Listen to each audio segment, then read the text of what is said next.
ኢያቄም ወሐና ወለዱ ሰማይ። ይህን ሰማይ እስቲ ቀና ብላችሁ እስቲ እዩት። ኢያቄምና ሐና ዛሬ ሰማይን ወለዱ ይላል። እንኳን ደስ ያላችሁ ሰማይን ወለዱ። አረ ይገርማል እኮ ሰማይ። ክሌቱ አይሩጋመ በከዩ ብካዬ፣ ሁለቱ ሽማግሎች ኢያቄምና ሐና ባለቀሱ ጊዜ ይላል ረከቡ ወለተ ዘታሰሰሪ ጌጋዬ፣ ኃጢአት የምታስተሰሪ ልጅ አገኙ። ኃጢአት ታስተሰርያለች ድንግል ማርያም። ኃጢአት እንዲደመሰስ ታደርጋለች። ኃጢአት እንዲጠፋ ታደርጋለች። ረከቡ ወለተ ዘታሰሰሪ ጌጋዬ ለወንጌላውያን ኩልነ ዘኮነተን ምጉዬ፣ በወንጌል ላመን ለሁላችን መጠጊያ የሆነችን ድንግል ማርያምን አገኙ ይልና ኢያቄም ወሐና ወለዱ ሰማይ። ይህን ሰማይ እስቲ ቀና ብላችሁ እስቲ እዩት። ኢያቄምና ሐና ዛሬ ሰማይን ወለዱ ይላል። እንኳን ደስ ያላችሁ ሰማይን ወለዱ። አረ ይገርማል እኮ ሰማይ ይወለዳል እንዴ! ኢያቄም ወሐና ወለዱ ሰማይ። ሰማዩን ያትረገጻይ፣ ሰማያቸው ደግሞ ፀሐይን አወጣች ይልና ወደ ክርስቶስ ይጨርሰዋል። ኢያቄምና ሐና ሰማይ ዛሬ ስትወለድ ያቺ ሰማይ ደግሞ በምስራቅ በዚህ ደግሞ ፀሐይ ይታያቸዋል። ፀሐይ ምስራቅ ምስራቃት አለው ደግሞ ሊቆዝ ያያያዘና ምስራቅ ምስራቃት ሙጻ ፀሐይ አላት። የምስራቁ ምስራቅ አላት። የምስራቅ ምስራቅ ሙጻ ፀሐይ፣ የፀሐይ መውጫ ፀሐይ ጽድቅ ኢየሱስ ክርስቶስ ነው። ይሄ ሰም ነው። ምንጊዜም ፀሐይ የሚወጣ በምስራቅ አይደለም? አዎ በምስራቅ ነው የሚወጣ። ምስራቁ ደግሞ ሰማይ ነው። ይህ ሰማይ በዚህ ያለው ሰማይ ምሳሌ ድንግል ማርያም ስትሆን ምስራቅነቷም እሷ ናት፣ ምስራቁም እሷ ናት። ፀሐዩ ደግሞ እውነተኛው ይህ ፀሐይ ይወጣል ይገባል፣ ጨለማው ይፈራረቀዋል እንዲያ ይላል። እሷ ግን ሁልጊዜ ፀሐይ ዘያበርህ ዘልፈ ዲበ ቅዱሳን፣ ፀሐይ ዘይዐርብ ወማኅቶት ዘይጠፍ የተባለው በመጽሐፈ ኪዳን የማይጨልም የማይጠፋ ጨለማ የማይፈራረቀው እውነተኛውን ፀሐይ ክርስቶስን ስለወለደች ሰማይ ተባለች። ኢያቄምና ሐና ሰማይን ወለዱ። የአምላክ መገኛ ማለት ነው። ሰማይ ዳግሚትም ትባላለች። ሁለተኛ ሰማይ ድንግል ማርያም ናት። ዛሬ እሷን በዓል ስናከብር ነቢያት እጅግ ደስ ብሏቸዋል። እውነቱን ለመናገር እነሱን ለማዳን እንደተወለደች ቅዱስ ያሬድ ሊቁ ዮም ፍስሐ ኮነ በእንተ ልደታ ለማርያም ሐና ወኢያቄም ይላል። ዛሬ ደስታ ሆነ። እንኳን ደስ ያላችሁ፣ እንኳን ደስ ያላችሁ። ከኢያቄምና ከሐና ድንግል ማርያም ዛሬ ስለተወለደች ዮም ፍስሐ ኮነ፣ ዛሬ ታላቅ ደስታ ተደረገ፣ ደስታ ሆነ። ቅዱስ ያሬድ ለምን የተወለደች ብለን ስንጠይቀው ከመትቤዙ ነቢያተ፣ ቤዛነቷን አመጣልህ። ድንግል ማርያም ቤዛዊት ዓለም ናት። ቤዛዊት ዓለም በሉ እስቲ ሁላችሁ ቤዛዊት ዓለም። ይኸውልህ ሊቁ ኢትዮጵያዊው ሊቅ ቅዱስ ያሬድ ከመትቤዙ ነው ያላት እንጂ ቤዛ አትባልም አላለም። ማንን እንቀበል? ዘመኑ እኮ አስቸገረና አወዛጋቢ ዘመን። ከመትቤዙ ነቢያተ ወጻድቃነ አይደል ያለት? ነቢያትን ጻድቃንን ትቤዣቸው ዘንድ ታድናቸው ዘንድ አማን ተወልደትም መብርሃን። አረ መብርሃንን እስቲ በሉ፣ መብርሃንን በሉ እስቲ፣ መናን መብርሃንን በሉ እስቲ። እንዴ በዚህ እኮ ነው የምንብል። በተለይ እኛ የአብነት የቆሎ ተማሪዎች መማያችን አረ መብርሃንን አይደለ ስንለምንስ በእንተ ስማ ለማርያም ስለመብርሃን። ይሄ እኮ ስራው ዛሬ እኮ ነው። አማን ተወልደትም መብርሃን ብሎ መብርሃን ያላት እኮ የአብነቱ መምህር ቅዱስ ያሬድ ያወጣላት ስም እኮ ነው መብርሃን። እዚያ ተያይዞ እኮ ነው አሁን ሁሉም ዝም ብሎ መብርሃንን የምንል እኮ። አባታችን ቅዱስ ያሬድ ስሟን ምን አላት? አማን ተወልደትም መብርሃን። እውነት በእውነት እመብርሃን ዛሬ ተወለደች፣ የብርሃን እናት ተወለደች አለ። ታዲያ ከመትቤዙ ካላት እንዴት ቤዛ አትባልም? ሌላው የተባረክ እግዚአብሔር ወይ ታኮስሙ ይላል። አሁንም ቅዱስ ያሬድ ስለ ቤዛነቷ ተባረክ እግዚአብሔር ወይታቆስ ስሙ። እግዚአብሔር ይክበር ይመስገን ወይታቆስ ስሙም ይመስገን። እስመ ኪያኪ ሰናይተ ዘፈጠረ ለቤዛ ብዙሃን። ቤዛነቷን እንደማመጣው ደገመው። ለቤዛ ብዙሃን የዛሬው በዓል እኮ ነው። የዛሬው ድጓ ነው። ሁለቱም የዛሬ የልደታ ድጓ ነው። እስመ ፈጠረ ኪያኪ ሰናይተ ኪያኪ ዘፈጠረ ለቤዛ ብዙሃን። ለብዙዎች ቤዛ አድርጎ አንቺን ፈጥሯልና ይትባረክ እግዚአብሔር እግዚአብሔር ይመስገን። እንዲህ ያልኩ ነው አባቶቻችን።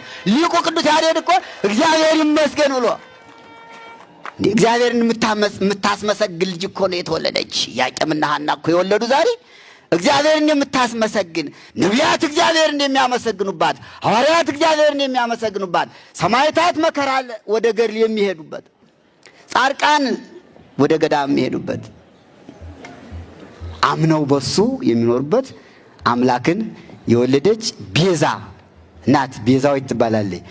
ለቤዛ ብዙሃን ይልና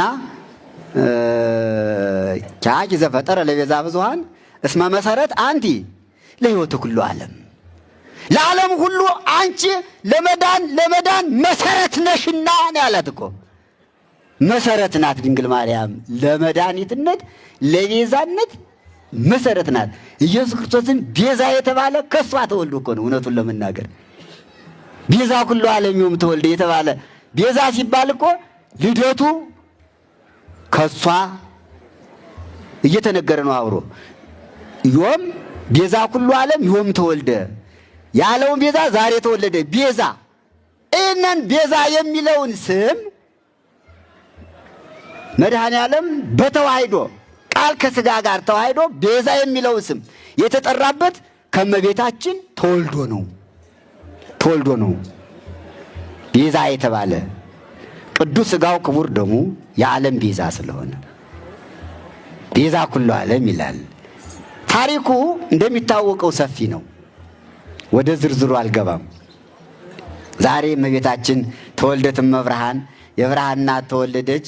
5500 ዘመን ኢያቄምና ሐና አዳምና ሔዋን አዘኑ።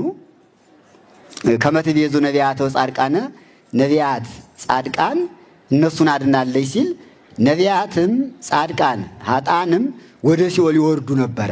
ወደ ሲኦል ይወርዱና ከሲኦል ግን መከራ ጻድቃንን አያገኛቸውም ነበር። ይህ የራሱ ስራ ነው። ነፍሶም ውስተ ለጻድቃን ውስተ እደ እግዚአብሔር ይላል። የጻድቃን ነፍሳቸው በእግዚአብሔር እጅ ተይዟል። ወይ ለከፎሙ ላይ ስቃይም አላገኛቸውም። ግን ቦታው ገነት ስለተዘጋች ሌላ ቦታ የለም። የሥጋ ቦታ ይህ ዓለም አለ፣ አሁንም አለ፣ ትናንትናም ነበር፣ ዛሬም አለ እስኪያልፍ ድረስ።